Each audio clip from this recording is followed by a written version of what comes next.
What's going on, boxing fans? Julian Williams here at The Distance. Got my fourth video coming up today.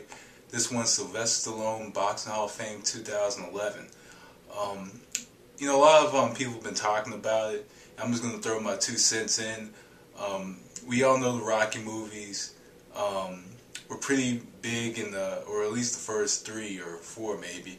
Pretty big movies. The 5th one with Tommy Morrison was okay.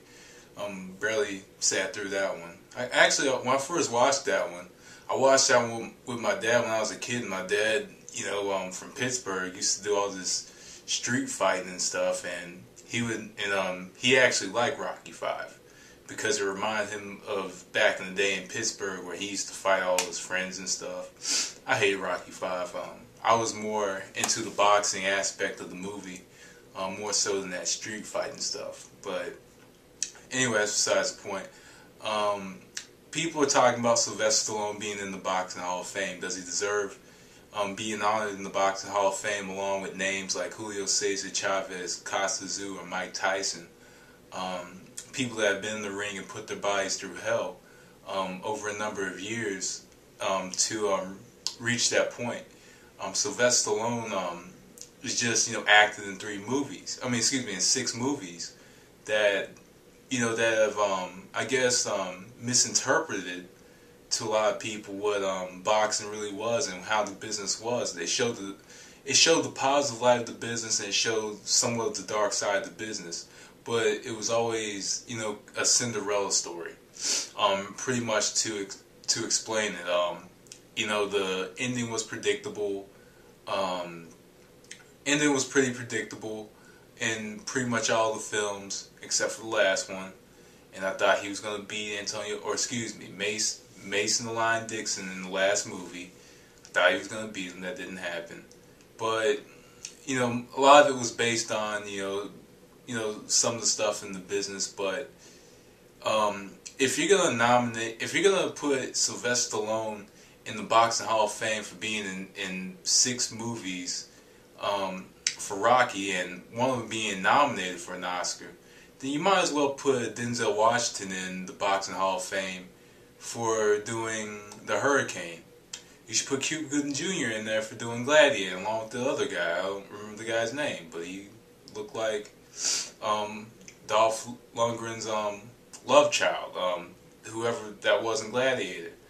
Put Russell Crowe in for playing James J. Braddock in Cinderella Man. Put and hell, out of all these people, put Jimmy J.J. Walker in the Boxing Hall of Fame for playing the featherweight in Let's Do It Again with Bill Cosby and Sidney Poitier, or go as far as to put Robert De Niro in for Raging Bull. The movie was a little boring, but the man won an Oscar for that one. He won an Oscar and played an actual person. And looking at the movie, you could tell that Robert De Niro put his body through hell in that movie. I think if you're gonna put anybody in the Boxing Hall of Fame, then if you're gonna put Sylvester Stallone in for playing Rocky, the same character, over a total of about 8-9 hours, you might as well put Robert De Niro in for being in 3-hour Raging Bull, where he went in and he got a little bit of boxing experience, did some exhibition bouts. Not only that, he was going through the process of actually making weight for the movie, because he's a method actor. He went through the whole dieting of making weight.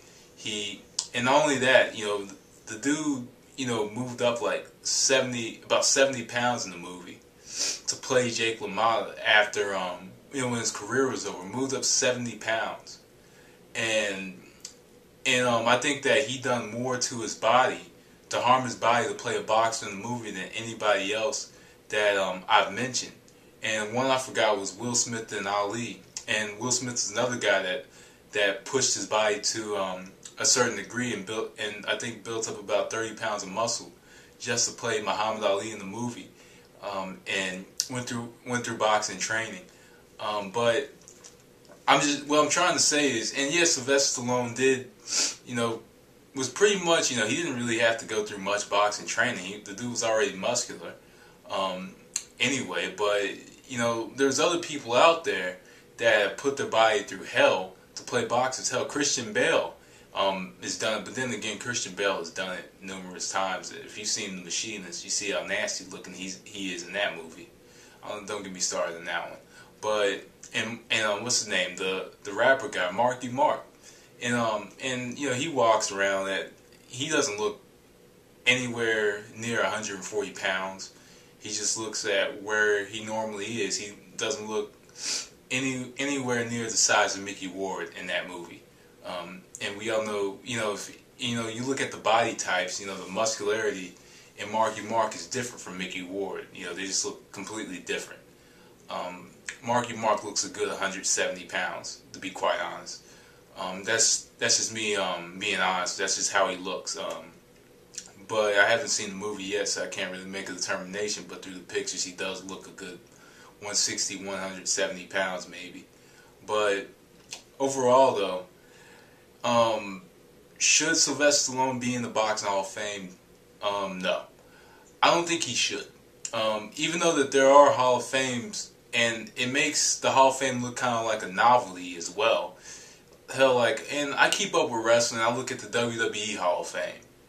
And you got all kinds of people that never wrestled in the WWE but were in wrestling and sacrificed their bodies to entertain the fans, and they end up in the WWE Hall of Fame.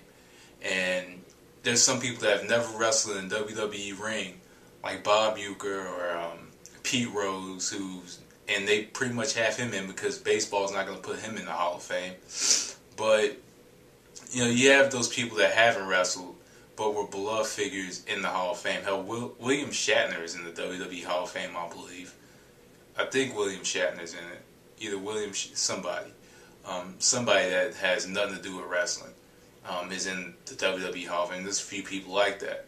Should boxing be that way? Hell no. But then again, I understand because, you know, the Rocky movies, I guess, made a contribution to the sport.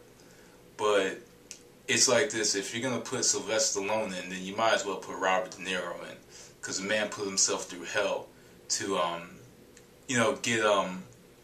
get through Raging Bull. You know, just if you haven't seen the movie, you have to check it out, see it for yourself. But he went through a lot of hell and back. You know, to go up to like 230 pounds and then go back down to his normal weight.